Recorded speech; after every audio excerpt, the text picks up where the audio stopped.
Unusual addictions you won't believe people have.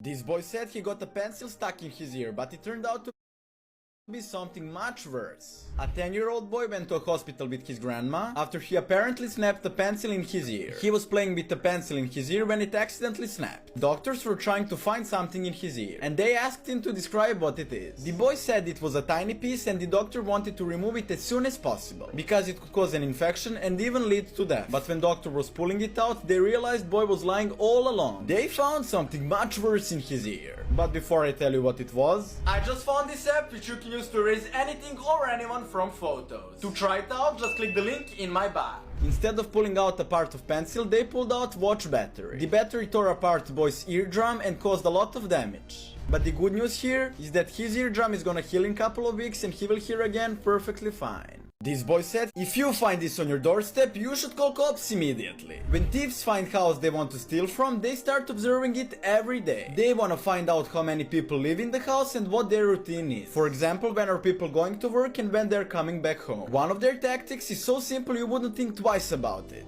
But before I tell you what it is, I just found this app which scans your hand and tells you everything about your future, and yeah, it's accurate. If you want to find out what your future holds, just click the link in my bio. If you hear a crunch under your shoe when you're entering your house, stop and check what it is, because if it's a cookie, you are in trouble. This is tactic they use to check if you have gone on a trip or when you're coming back from work. Since it's a cookie, people don't think much about it and just go on with their day. So if the cookie hasn't been broken in a couple of days, thieves will know that you have gone on a trip and that they can break into your house. If you find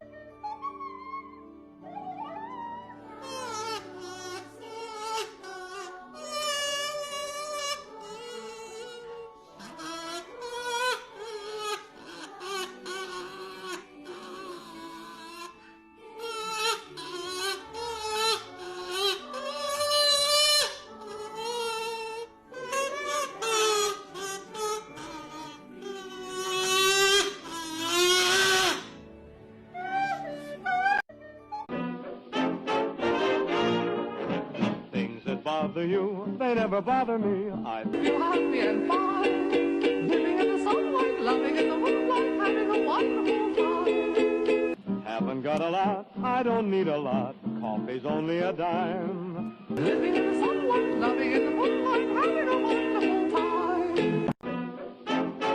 he warned us to stop doing this. So we all know who Stephen Hawking was and that he was an absolute genius, right? He told us and warned us about many things that have happened. It's devastating that he is no longer with us, but he told us a couple things before he passed away that we should listen to and obey. He was absolutely sure that aliens exist somewhere in the universe. And to be fair, I'm sure that most of you would agree that we can't be the only living creatures in the whole universe, right? He was all for us finding aliens and observing space. But he told us that we shouldn't reach out to aliens and do stuff that would catch their attention, because using humanity's own behavior is a sign that they might not be friendly. Aliens could be much more powerful than we are, and they might not see us any more worth than we see bacteria. So let me explain to you why I'm saying all of this. But before I do, I just